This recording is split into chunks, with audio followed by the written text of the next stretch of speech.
Hi, teacher. Hello, everybody, and welcome back to the Tower of Babel podcast. We are now on podcast number 9. So, if you guys were with us last time, we were talking a little bit about dance and music. Mm-hmm. And if it's your guys' first time here, my name's Rocky Guerrero, General Director of Tower of Babel. And I'm Lauren, the Academic Director, a teacher, and Rocky's wife. So, basically, if this is your first time, Tower of Babel is an English institute located in Cochabamba, Bolivia. We put this podcast out as a resource for our students to be able to listen to native speakers talk a little bit faster than how we talk in class, a little bit more natural, using a different set of vocabulary, so that you guys can hopefully learn, listen, and accommodate yourself. Yeah, immerse yourself into the English language. So, like I was saying, last time we were talking about music and dance. Today we're talking daily routines, right? That's our cultural connection for the day. So the way that cultural connections work is there's things that connect and there's things that disconnect. Yeah, that last music and dance one, we had a huge disconnect. Do you want to be disconnect or do you want to be connect? Yeah. Go for it. I don't understand the question. Okay, one of us is going to be connection, one of us is going to be disconnection. I feel like that's how we should run so these similarities from now and differences. Essentially. Oh, okay, I understand. I'll be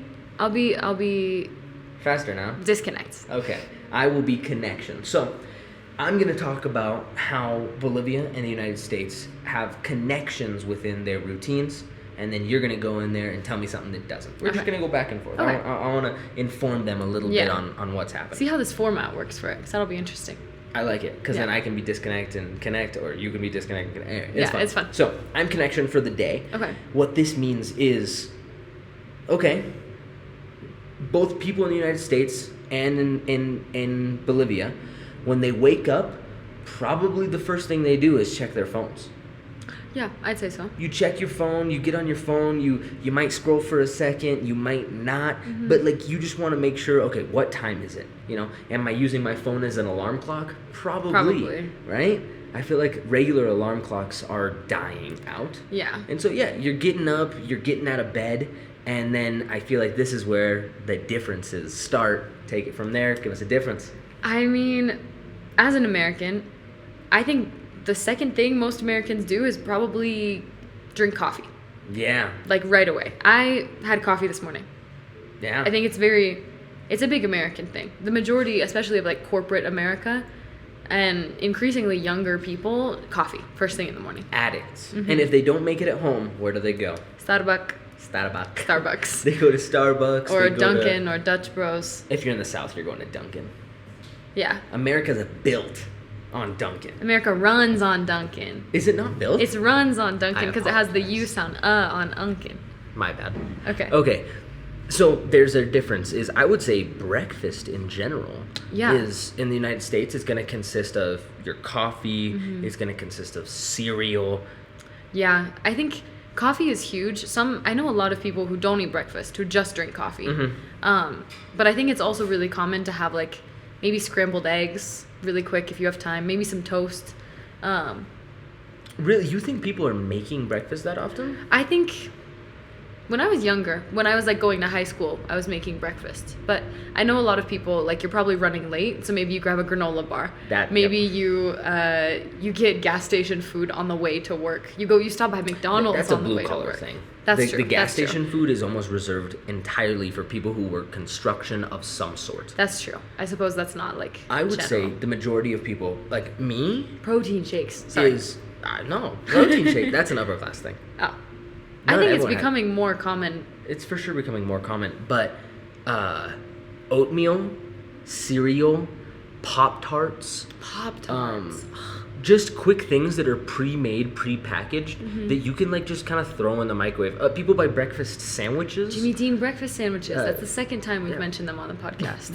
Just breakfast sandwiches. They're trying to grab something that's pre-made. They don't have to put a lot of work into it. Whereas here in Bolivia, if you're going to be getting breakfast, you are going to be you got your typical breakfast here is bread and hot chocolate with butter and jam, or a little piece of cheese, some cheese, maybe some ham, maybe if you're a lucky. mate instead of a hot chocolate. But all of those are like ingredients. In the US, we call it kind of like, oh, you're an ingredients family, where you have the bread, you have the ham, you have the cheese, and you have to make something out of it. Whereas in the US, there isn't a ton of like true ingredient families. Right. It's usually prepackaged. Yeah, and so like you'll get like a granola bar or something and head out the door. Yeah. So then continue with connection is then you're going to work. In the US, in Bolivia, you gotta work. That's a sad reality. It sucks. Doesn't it suck? It does. But the connection on that is when you're going to work, not when you're going to work, but once you're at work, you're there for a while. You're kind of clocked in mentally. You're there, you're working, you got your head down if you're in a regular position. If you're a boss of some sort, you got to kind of be attentive of your workers. But I feel like, in general, work life, as far as the routine of just like showing up day in, day out, doing tasks that you've like streamlined, that you figured out how to do good, is a very similar routine. I feel like it's almost human nature. It doesn't matter if you're Bolivian or American, you're going to try to find the easiest way to do things and the most effective way to do things, and then just do them that way. I agree. I think like they always say like, if it's not broke, don't fix it. Yeah. If it's not broken, don't fix it. So I think lots of people are going to try to find like the easiest way to do something well. Yeah. Just enough to skate by. Okay, but you're getting hungry because it's getting around this time, around noon. Yeah. What's happening here in Bolivia? I thought it was connection. Your disconnection. Ah, yeah. So here in Bolivia, you're getting lunch. How long is an average lunch break for like a normal worker?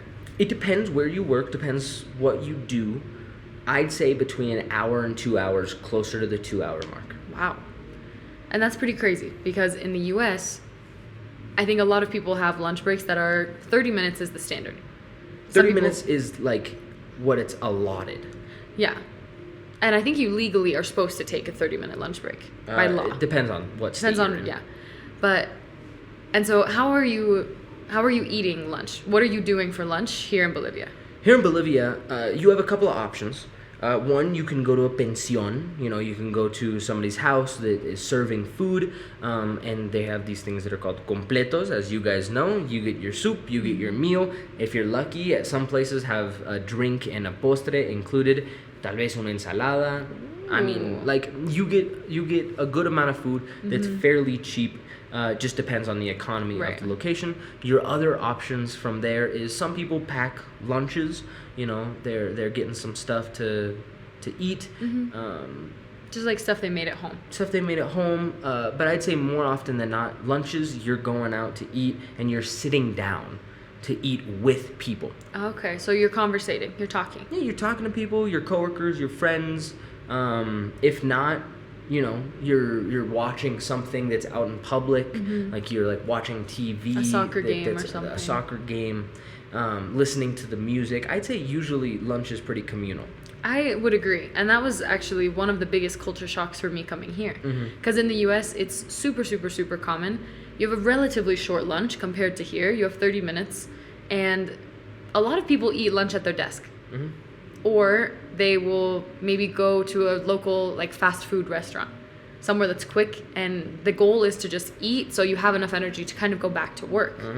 I think people who are upper class or maybe have higher positions at work, like bosses and things like that, they definitely have more time to like, I don't know, go to a sit-down restaurant and maybe eat with their coworkers. But I don't think that's the norm at all. I don't think that happens. That's not the norm, I don't think, at all. Oh.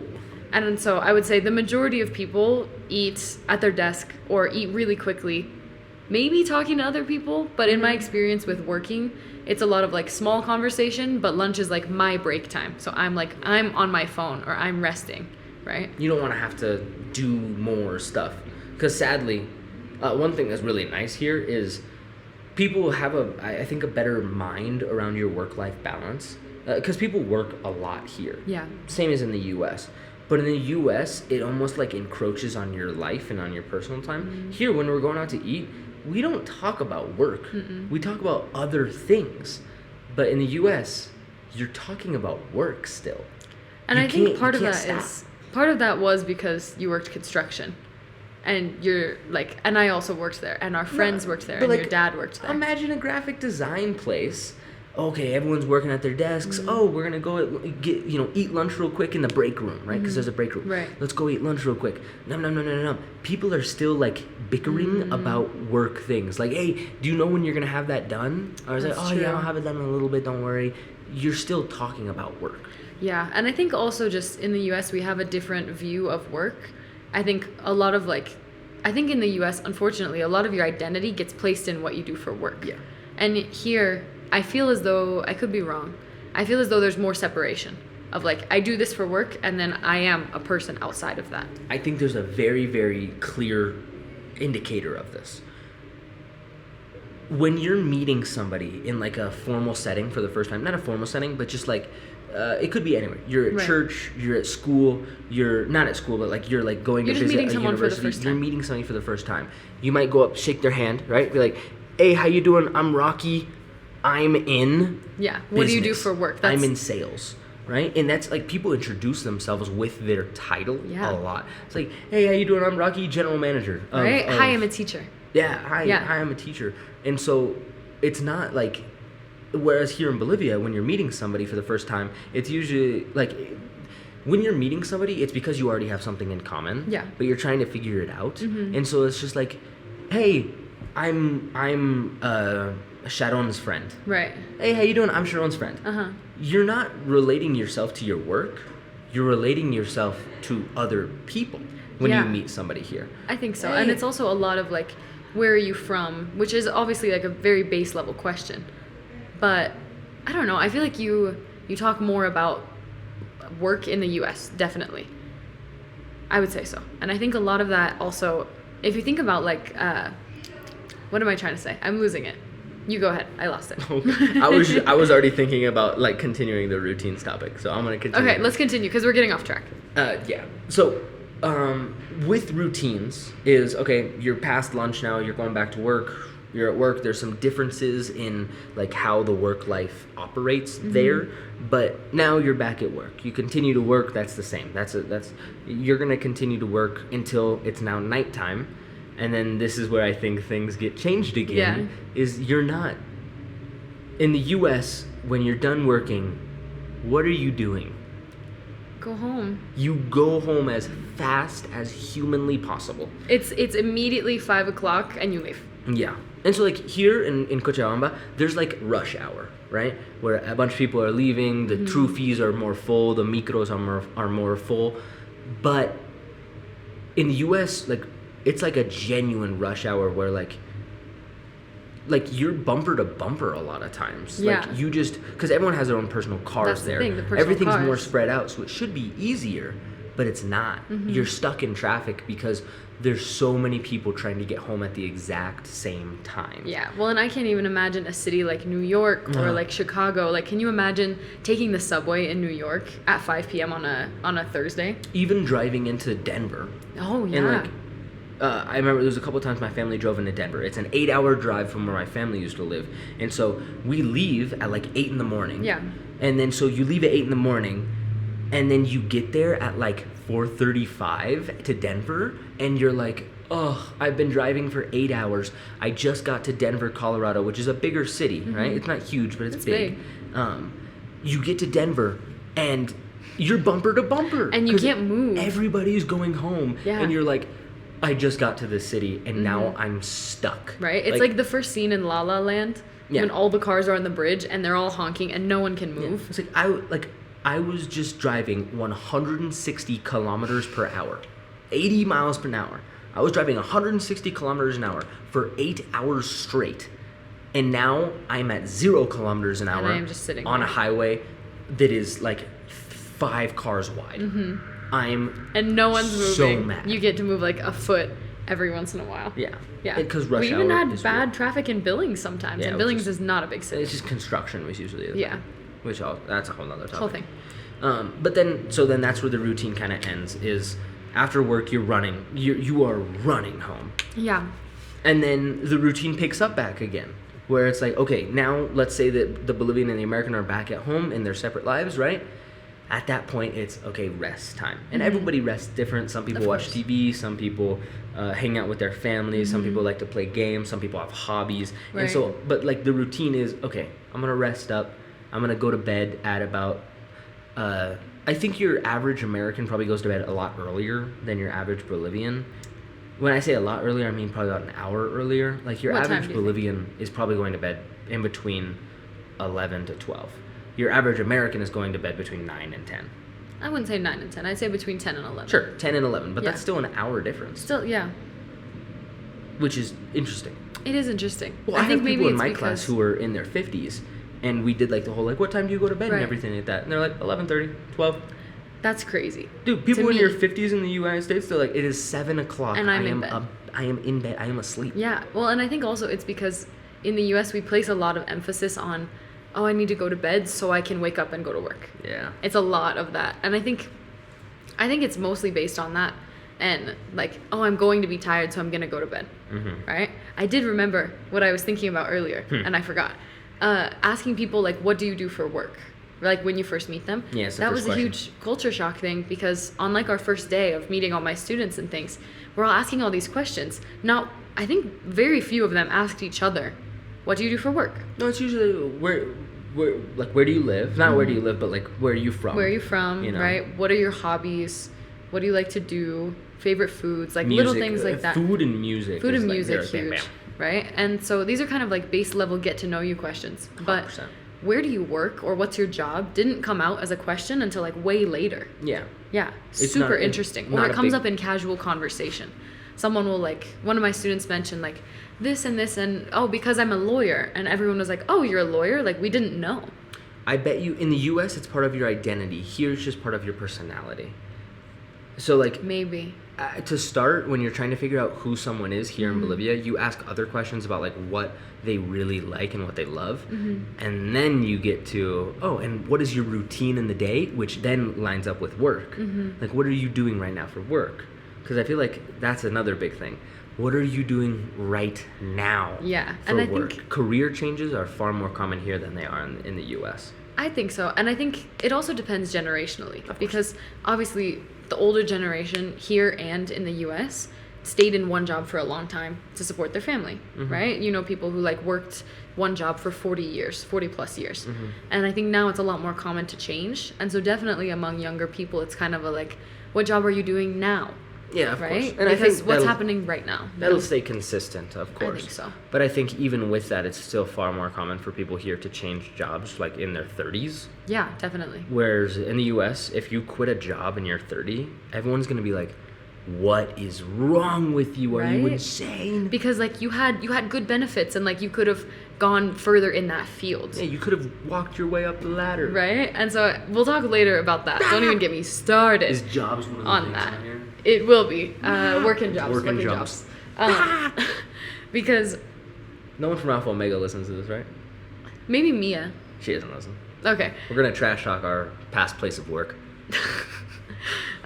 You said the place of employment that's not to be named Ah, in the last one. who cares? Yeah. The point. I lost my point. What I'm was sorry. I saying? I don't know, but We have to move on to Lauren's learning segment. with routines there's a lot of things that are very similar with the day-to-day activities of I wake up, I put on pants, I have to eat, I have to work, I have to sleep.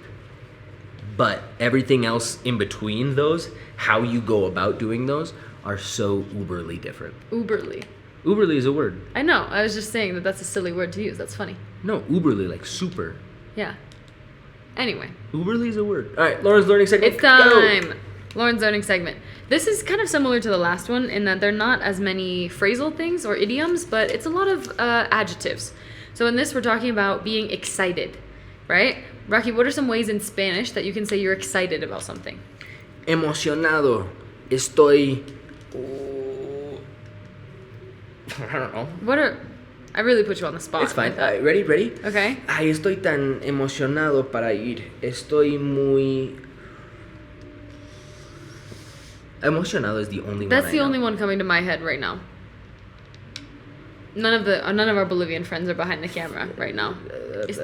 Yeah, you start to do that. Yeah, you go get them. Figure this out. Okay, so one of the ones I wanted to get started with is we can use the adjective hyped. Hyped, as in like I'm hyped. To be hyped about something is kind of to be like wired, kind of energetic. And so you could say like I'm hyped for the concert this weekend, right? And so to hype is also a verb. We can say like, oh, you're hyping something up is normally how we talk about that. So, you know, I'm hyped for the concert, right? I'm super excited about it. Another one that I wanted to get into was, we have this word that is thrilled. Thrilled. And thrilled, with another ED here, thrilled is kind of like, thrill has to do with adrenaline. And so if you're thrilled about something, you're kind of, like we said with hyped, you're energized about it. There's adrenaline about it. You're thrilled. I could say, thank you so much for having me on the podcast. I'm thrilled to be here, right? I'm thrilled about something. I just asked. They said emocionado, eufórico, which they don't use very much. I've never heard them say that. It's insane. And then tengo muchas ganas. Like, I have a lot of want to desire to do that. Yeah. Which goes to show how different this is. We're gonna have to speed run through this because we're already a little bit. Let's go fast. Okay. But yeah, colloquially we use a lot of words, a lot of different words to mean excited in English. Another one was stoked. Oh man, I'm gonna give examples. You can continue to write the next one. Oh man, I'm stoked about this new fire pit. Right? So stoked is a way to be able to say, I'm so excited about this, obvio emocionado, but stoked is like kind of a hipster way to be like, yo, this is the bomb. Esto es tan chido. Like, I'm stoked about this, dude. Well, and it's also interesting that you mentioned a fire pit because to stoke a fire means like to poke the flames, and so they get bigger. So like, I'm a fire and I'm getting bigger. I'm stoked about this. I'm stoked. All right. This is another one. My intermediate 2 students know this. Yeah. To look forward to something. This is a lot more professional, a lot more calm about something. I'm really looking forward to chatting over the phone. Yeah. All right, keep it going. I'll give examples. You got to keep on writing. Okay, look forward to. So, look forward to is something that you are literally seeing in the future and you're looking forward to it. You're not thinking about right now. No estás pensando en ahorita. You're looking forward to the future, right? You're so excited that you're looking forward. Okay, and then this last one I wanted to touch on, I'm psyched. Ooh, I'm psyched. Right? So psych, go ahead. Yeah, so psyched is when you are just... So psyched has a couple of different connotations into it, but the main one, obviously being excited, means that you and your psyche, your brain, your attitude, your emotions in that moment are amplified. Mm-hmm. I am psyched about this new idea. If you guys have ever seen the movie Elf, there's a phenomenal one. He's like, I got a couple ideas I'm pretty psyched out of my mind about. I got one idea that I'm especially psyched out of my mind about. Is what he says. It's my favorite bit. But like, he's just so excited and like tense mentally. He's psyched out of his mind. Yeah, it's like psychology. Yeah, you can think about it. It's like about that. brain. Yeah, that your brain is energized. Yeah. Okay, that's all the ones I had here. Okay, let's check out that box. Check out the box. What if one came out the top? That'd be cool. That'd be crazy. Right, it didn't do it. Okay. Take one. Give me this one. All right. Okay. Oh, what words should you not say to an American? That was one of my students. All right, then you can answer it. Well, okay. Well, there's a lot of words you shouldn't say to an American. Are you going to say that we won't say on this podcast. Okay. Obviously, bad words and stuff like that, you wouldn't say them directly to an American. But there are a couple of words that you have to be careful about, like a double meaning to it. Mm-hmm. In the U.S., we call it double-edged sword. And so, can you think of one off the top of your head about something that you just like, man, watch out with an American around that word? I'm trying to think about it. Okay, let's think about something that like just like misunderstandings. Even, okay, yeah. Is like, okay, I know there's a couple. Okay, condiments. When you guys think of the word condiments, if you guys go to an American and you're like, hey, do you guys have any condiments for this chicken? Mm-hmm. You're gonna get ketchup, mayonnaise, and mustard. Not even mayonnaise, just ketchup and mustard. What? Yeah. That's not condiments. En español, condimentos is actually translated over to spices. Spices. So your paprika, salt, pepper.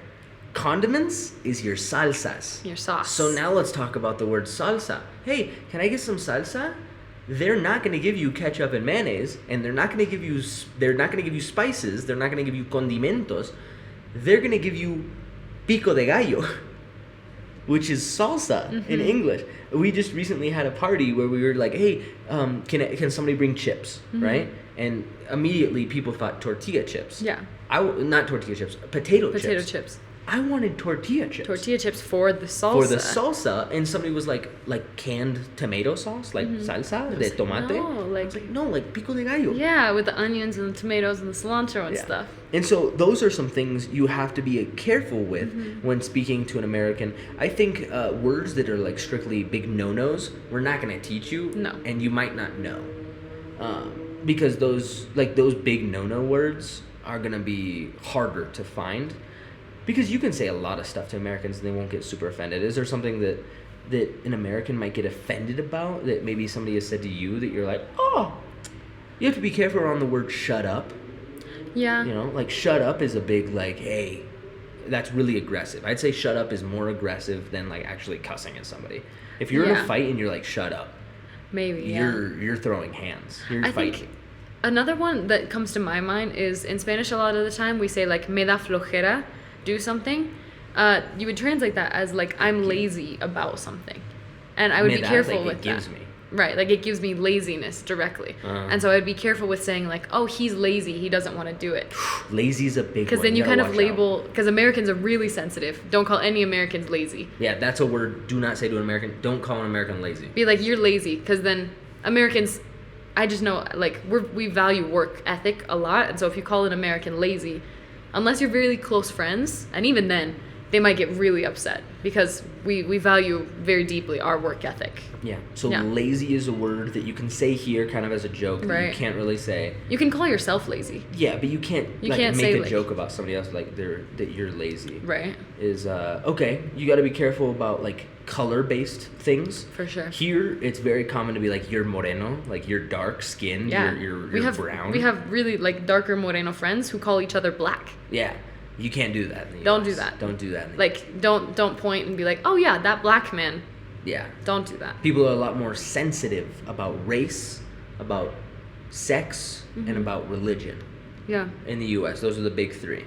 Race, sex, religion. Don't try to make jokes about those is very difficult. Right. Well, also, I feel like in Spanish, maybe just in like Southern Cone, like Argentina, Bolivia, it's really common to like, hi, gordo, like kind of like joking around like that. Don't call people fat, or like also like I feel like we're more sensitive about like physicality. Like you can call your friend like flaquito, right? Whereas here people get insulted about their clothes. If you insult somebody's style, that's far worse than if you just insulted them. Oh yeah. Because they can't change anything about them. Ooh, that's a huge point. Okay, in Bolivia, people will not get offended very often if you make a joke about them, like the color of their skin, their type of hair, how tall they are, how short they are, how big they are, how small they are, which departamento that they're from. But people in Bolivia will get offended about things that they do choose. Their music, their hairstyle, their glasses if they chose their glasses, their style, their shoes, their friends who they choose to hang out with. Whereas in the US, you can make fun of anybody's choices. Like if you choose your friends, I'm making fun of your friends. Like your friends are stupid. Okay. Yeah, they're stupid. Your shoes are stupid. Yeah, and it's kind of like, whatever. Yeah. But that's just, but I like my shoes, so I don't feel bad about that. But if I make fun of where you're born, that's aggressive. Huge. You're from Alabama. Yeah. You get offended. Don't it's I know funny. it? And so I'd say that's the cultural difference. Do not say to an American, don't make fun of who they are, make fun of their choices. Yeah. So be Whereas like, your here- music sucks or something like that. Americans, like, But it's lighthearted. That's close, though, because a lot of people consider their music a part of them. That's true, because it kind of... But their defines style, like, those shoes are stupid. I'll kill you. Shut up. I think, but a lot of Americans are really lighthearted about it because it's like, I don't really care if you don't like it. Like, I like it. Whereas, like, if you make fun of something about my identity, I can't change that. Yeah. You know? Which is completely opposite here, which is insane. Yeah. So I would say don't be super direct with people's appearance or things they can't change. Like, don't call people fat or skinny or by the color of them. Didn't you? Yeah. All right. All That right. is all. So, once again, thank you guys for writing in the questions. This one was, oh my gosh, was this like a 30 Long minute- episode. I think Hope it you was- guys enjoyed might this have been deluxe 30. episode. All right. Thank you guys. We will see you guys next time. Immerse yourself.